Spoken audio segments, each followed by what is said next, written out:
Hello! Hello you, and hello my hand. You's not here today.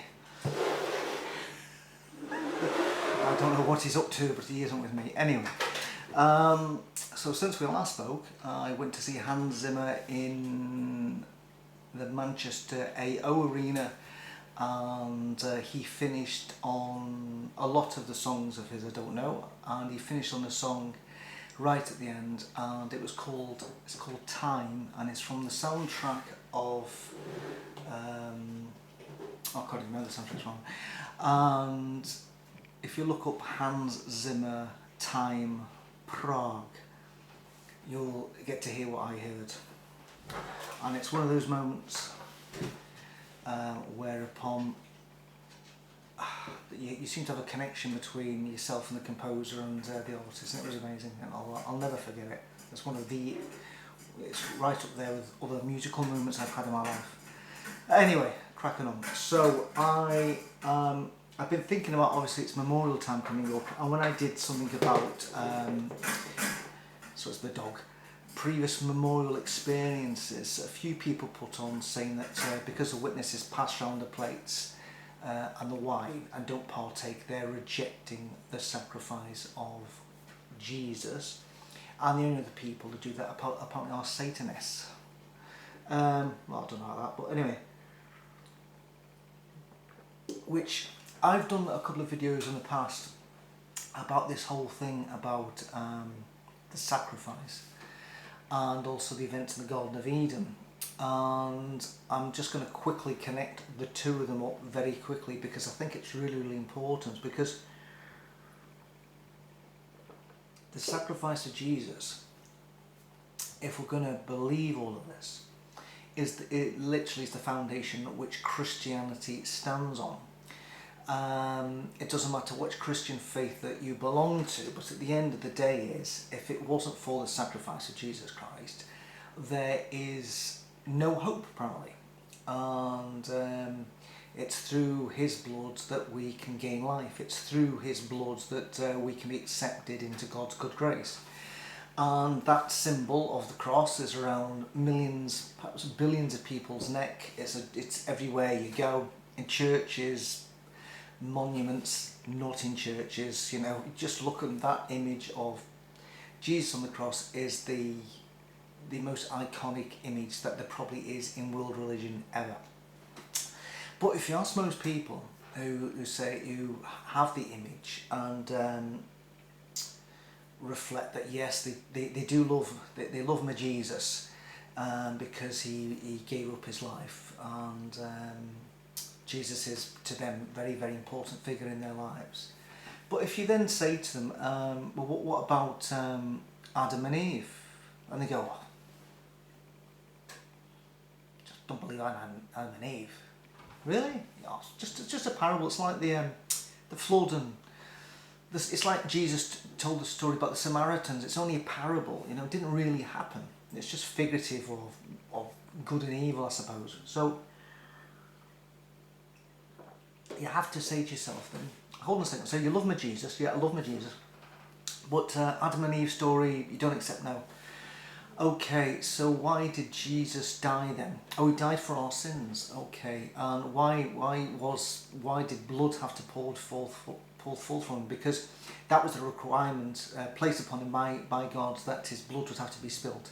Okay, so why do we sin? Oh, well, we're born in sin. Yeah, so to be born in sin, where did the original sin come from? Where did that stain of sin originate from? I don't know. I think it could be Adam and Eve. Yeah, but I don't believe Adam and Eve.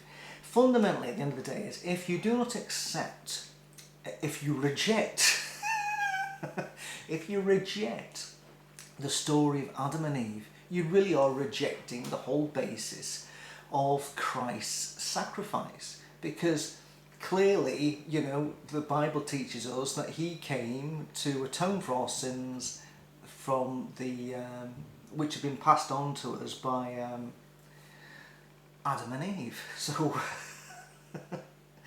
if you believe in Jesus, You have to believe in Adam and Eve. You have to believe in the Adam and Eve story. And if you rubbish the Adam and Eve story, well, basically you're rubbishing off the whole point of Jesus coming to the earth in the first place. The whole point of it. He never just came down to, to do a few miracles, loaves and fishes, being a carpenter for 30 years, and next, couple of years, loaves and fishes, sacrifices, and ultimately getting betrayed and then dying on the cross. The whole point was, as you all know, is that he was supposed to die anyway.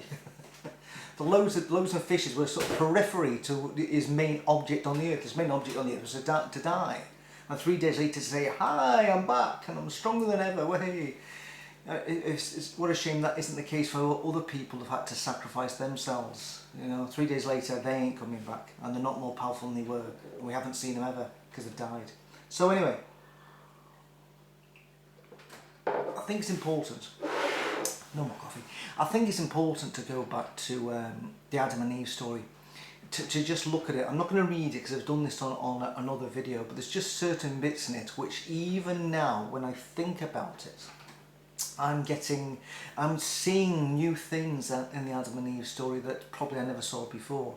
But I've said before in another video that as far as I'm concerned, this whole thing about having to atone for sins because of Adam and Eve, I completely struggle with this concept. And if I struggle with the concept on Adam and Eve, I think everybody who claims to be a Christian, who claims to love my Jesus, will have to struggle as well. Because if we struggle with the Adam and Eve story, we have to struggle for the whole Jesus story as well. Because they're absolutely linked together. Without one, you can't have the other. No matter how you want to change the narrative on your worship or your love of Jesus. The end of the day is it's quite simple. As we know that Adam was on his own in the Garden of Eden. I'm not going to read it all.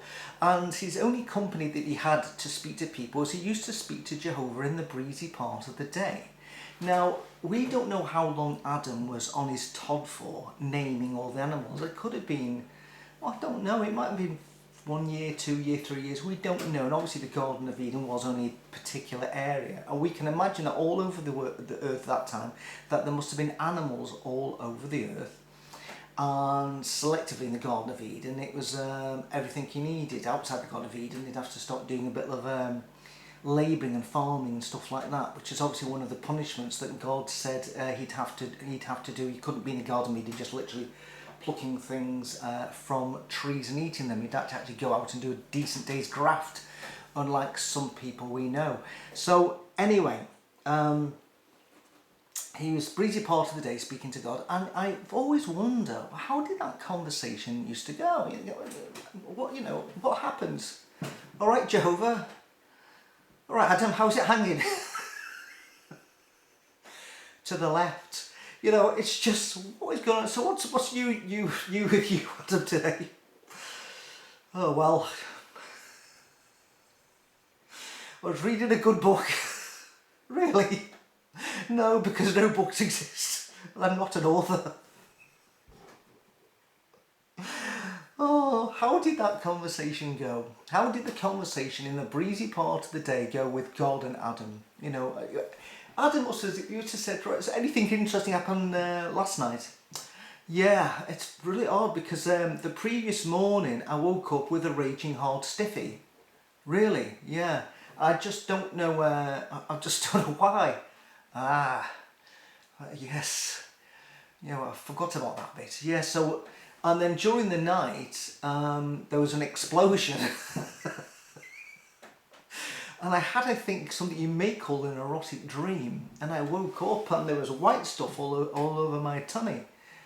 And Adam, would you care to share with us what the dream was about? Well, those sheep over there. Because you can imagine at the moment, there's no way Adam can be having erotic thoughts about a woman because no women existed. And he had his tadger, he was fully formed, And so from time to time he must have had a wet dream. And so what was Adam dreaming about? And it could have only been about, it was an erotic dream about other animals. So Flossie the sheep could have been well in his dreams. And at that point, God said, I don't think it's... I can see the way Adam's looking at Flossie the sheep. I don't think it's good for the man to continue on his own. So as we know, obviously Adam was put to sleep and a rib was taken from him, and from the rib Eve was made. And of course Adam came out with the first bit of poetry ever. He says, "Watch this, this is flesh of my flesh, this is bone of my boners." You know, because I can imagine the very first time he saw Eve, a perfect woman, he must have had a raging hard stiffy. He must have. Because all of a sudden, this is it. This is what I should be getting. These are what my dreams should have been about, not about Flossie the sheep. And he must have been absolutely... He must have been like that when he looked at this naked woman, this perfect naked woman. You know, it must have been bone of his boners. Now, this is the thing. He was perfect, she was perfect. I can only imagine that Adam had seen other animals copulating and reproducing for the few months or couple of years that he was knocking around on his own. And realising, oh, right, okay. Learning from the birds and the bees and the badgers. So he must have known what to do with his equipment. And imagine when he saw Eve for the first time, he must have been standing to attention. He wasn't suffering from sort of some erectile dysfunction at all. I'm sure he was completely erect for a number of days, and I can just imagine that he must have been going at it like, oh, I don't know, like a couple of rabbits. I just think, honestly, he sees Eve for the first time, and finally his sexual urges, it's a perfect man, here we go. He must have been at it within minutes for the next week, right? Pausing for a breather. And I would assume that Eve would have fallen pregnant near enough immediately. So it makes you think this whole thing about the reason why we are born into sin is because they sinned before she gave birth to whichever one was first, Cain or Abel. I can't mind, I don't care. But hold on, we know he would have had a perfect sperm and she would have had a perfect egg, and from that moment on it was sealed and it just grew and grew inside us. So there was no DNA sin in the sperm, no DNA sin in the egg, and it must have been a perfect creature. Very similar here to what happened when Mary became pregnant with Jesus. Mary became pregnant with Jesus, but somehow, you know, think about it. So it must have been the same thing. So I don't buy the fact that the first person who was born must have been without sin. Because yes, she may have had to carry him for like 9 months or whatever, but the timeline's completely off. We don't know when she ate of the fruit, and I'm pretty sure she never said. I can see your key there, Adam, but my God, that fruit looks tasty. I don't believe that. It couldn't have happened if we're going to believe this whole story. So I firmly believe she must have been pregnant, and the child would have been perfect without sin. So I don't buy this at all. But if we go down the rabbit hole even further here and say, well, guess what? Well, Adam didn't know what he was doing, right? He didn't know what he was doing, and maybe he was putting it in the wrong place, but I don't think so. And it took a long time for her to get pregnant. But in the meantime, we see what happens, that she eats of the fruit. Now, this whole eating of the fruit bit, really doesn't make any sense in so many different levels. Because what we're proposing to say here is that God made Adam and Eve and then completely let them get on with it. He completely took his eye off the balls. He took his eye off the balls unless it was the breezy part of the day. And during this time, one of his own heavenly sons decided to come down and using the assistance of a stupid snake, which apparently at that point still had legs, and managed to then talk to Eve. Now, why would Eve believe that a snake could talk in the first place? Well, the only people who believe that animals can talk are children, because they see it on the TV, they see talking animals. So they're saying, Mom, Dad, really, really young, can our dog speak? No, of course he can't speak. Well, what about the snake in the Garden of Eden? Oh, shut up. This is the thing. And I've said this before. Through life, we learn from experience. We learn from experience. For instance, if you're going along the road and in front of you is a fork in the road, you don't know if you go left or go right, and you go left and it's the wrong way to get to your destination because you don't have a sat-nav and you happen to just make a judgment call. Next time you go down that road and you don't have your sat-nav again, guess what? You'll go right because you learn from experience. Through our lives, hopefully we learn from experience and don't repeat the same mistakes all the time. Eve could have had no experiences of life at all. She even believed a snake could talk because in fact Eve was like a child. If we'd seen a fully formed woman with the brain she had, she would have been today classed like retarded, or in some way having some mental disability because she was a child in a woman's body because she had no experiences to draw from, which is why she believed the fact that a snake could talk to her and therefore engage in a conversation, which is why she believed the snake. Now Adam, apparently she was completely deceived, but Adam wasn't. But at the end of the day, what sort of life experiences did Adam have? He hadn't been put in the position at all, and here was his bone of boners, and he obviously was in love with a woman. He was thinking, I better go along with it, otherwise I'm not going to get my end away tonight. At the end of the day God took his eye off the ball. And he never had, if we're a parent and we leave our children on their own, we don't. We make sure that there's a suitable adult there to make sure that they don't get into mischief. Whether it be a teacher, a primary teacher, or in the nursery school, or we get somebody in to look after our children, before we get home from school. We never, ever, ever leave children on their own because they don't have enough of life experiences to do something really, really stupid.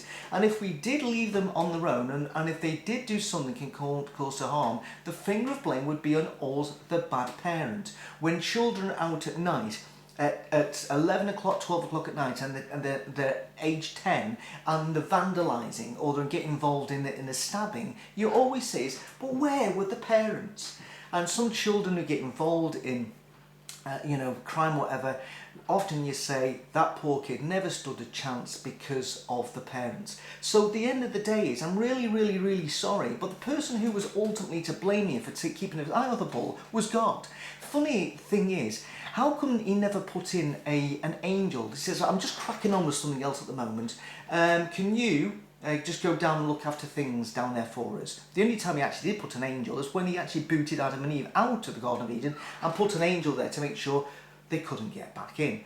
It's really, really odd. He completely took his eye off the ball, and he never foresaw, even though he is God and sees everything, he never foresaw that by creating Adam and Eve that there may be some spirit creatures, especially one spirit creature here, may actually say, ooh, I wouldn't mind the worship from them myself, And especially what happened in the future. He never foresaw that his own spirit creatures he'd made would look upon the women on the earth and say, ooh, I wouldn't mind a piece of that. It's really, really odd. We're talking about God. He never misses a trick, and yet he's missed tricks loads of times. Incredible. So, sorry, at the end of the day the first lie ever told was by Satan, via the snake, saying, oh, well, don't believe God, because God knows that if you eat and eat, you'll just be like him. You'll know the difference between good and evil. Blah, blah, blah, blah. You'll just be like him. That was the first lie. So in other words, the first sin was the lie spoken by Satan. And so therefore, everybody, boys and girls, what massive punishment did Satan get for being the first sinner? Well, you can think on this one because there isn't any. Because for years and years and years afterwards, he was still coming and going as he liked, appearing in front of Jehovah God. Remember what happened in the time of Job? Hello, Satan. So what have you been up to? Have you been looking down on the earth and seeing that man, my main man, the Job there, that he's blameless and whatever, you know? He actually was still allowed to come and go as he liked. What happened just before the flood? The angels allowed to go down to the flood, go down to the earth, transform into physical beings, have it away with whoever they want, produce a hybrid race of kids, and then when the flood came, you'll effed off back to heaven. So in other words, the punishment for Satan for being the original sinner, for saying the first lie, was absolutely nothing. He wasn't all of a sudden straight away told, sorry, I'm going to have to punish you with death. You've got maybe, I'll give you maybe 70 years, but that's your lot. Sorry, I'm going to have to punish you, and this will be a lesson to you and anybody else who thinks that you can get away with what you can do. No, he didn't punish Satan at all. He let Satan get on with it. The people he did punish were the people who he punished two humans who were like childlike, and a snake. A snake who was apparently complicit in what happened. He told the snake, oh, you're going to crawl along on your belly for the rest of your life and you're going to eat dust. Well, that's funny, because I'm sure there must have been snakes all over the planet, not just in the Garden of Eden, who were already doing that. A little bit odd. So let's just say that somehow all the snakes in this world came from... Of course, they did in the flood. I forgot about that bit. But all the snakes in the world originate from one snake who originally had legs, but because he was complicit in deceiving Eve, that God decided to blame and punish the easy figures in this, the snake and Adam and Eve. Remember what happened to Eve? He told her that he was going to increase the birth. When she's giving birth, it's going to be more difficult. And it's absolutely true. That was a wonderful blessing by Jehovah God, because nearly enough women for the past 6,000 years, a lot of them have died giving childbirth. It is probably the most traumatic thing that a woman can go through, and many have died. We look at we look at the history of kings and queens, and this whole thing about queens dying in child labour, and also the male heir dying trying to give birth. It's awful. But this was a loving provision by Jehovah to punish Eve. I'm not making this up. It's in the Bible. And if you love me Jesus, you've got to love this aspect of God, that he punished Eve by giving birth. So if you've had a really bad pregnancy, you know who to blame. Loving Jehovah God. So he punished them too, as we know, and they became like him. And then all of a sudden, he never knew anything about it. The first time he knew about it, he was obviously walking around in the breezy part of the day, and he never got to say to Adam, how's it hanging? Because he looked down and thought, what the, who? And he says, what? Yeah, obviously, what's the script with the whatever they were wearing? Fig leaves and pot. I have no idea what they were wearing. Who cares? He says, what's the script here? Why are you wearing? Why are you wearing a pair of Ys, and why she got a dress on? Oh, because we realised we're naked. And who told you were naked? No, sorry. Come on. Let's reason up here. How is sin connected with nakedness? Because there are people in tribes in the Amazon jungle who've been on their own, even in Africa, who went around bollock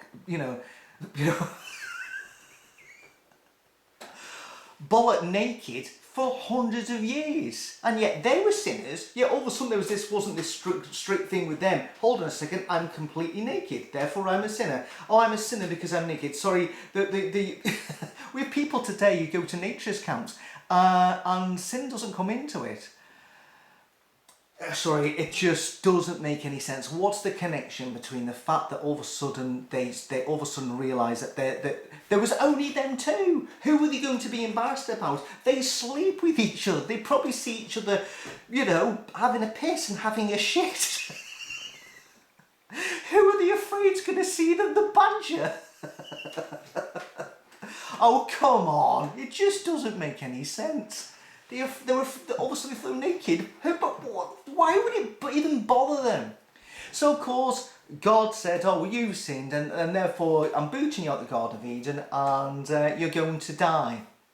And all your children are going to die as well. The penalty of sin is death. And that leads us to Jesus. Why punish Adam and Eve? Why didn't God just put up his hands and just say, look, I'm really sorry. I took my eyes off the ball there. I shouldn't have left you alone, because really you are children in adults' bodies. I should have foreseen that one of my own strong, assertive, spiritual sons has been knocking around for millions of years, would take advantage on you two, when really you've only been on the go for perhaps a couple of months and maybe a few years. I'm totally to blame. I'm really sorry about this. It won't happen again. I'll make sure. And after all, I did put up the 2 trees anyway, so if I hadn't put those trees there, this wouldn't have happened. So God, as usual, instead of actually owning up to the fact that he was entirely responsible, blames it on everybody else, which is a theme all the way through the Bible. Always blame everybody else and never him. And so this is what happens. So of course, because they are now sinners, it is God who decides that the only way to atone for sins is to spill blood. Why? Why? Because the consequences of that is that there have been thousands and thousands of innocent creatures who have just been put to death and their blood spilt out to atone for the sins, for us making mistakes, because somebody put us in a position that was definitely a possibility. And which results finally in his own son having to make the ultimate sacrifice so that there's no more animal sacrifices needed. I bet the animals breathed a sigh of relief when they saw Jesus on the cross, thinking, oh, that could have been us. It doesn't make any sense that God would have to ask his son to pour out his blood because of God's own decisions on what would atone for sin, which he gave the penalties to these 2 children. It doesn't make any sense. So at the end of the day, it's quite simple. I absolutely struggle with the fact that all of us are sinners, and it's not our fault. It's not my fault or anybody else's fault here. That ultimately that we go out and make mistakes all day long. The person who is ultimately to blame is God, and yet.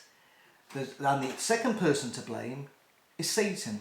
Yet Satan has been living for the past 6,000 years, and we have been dying ultimately early lives since that time. Where's the fairness in that? Where's the justice in that? Where is the love in that? Apparently Christ died for us so that we may live. I kid you not. There are people now on this earth right now, they are not living, but apparently Christ 2,000 years ago died for them. Tell me how the benefits that they're benefiting. How do they benefit from his sacrifice from 2,000 years ago? How do they go every day, oh, thank God for that sacrifice that Jesus made. I can now live. You can't live. There are people dying every day, and most people who do die don't die with a smile on their face and that was great. A lot of people die, most people die not of their own choice, and they die in pain. And they leave behind distraught relatives who then have to suffer for the rest of their lives. And yet somehow Jesus died for us, that we may have life. Sorry.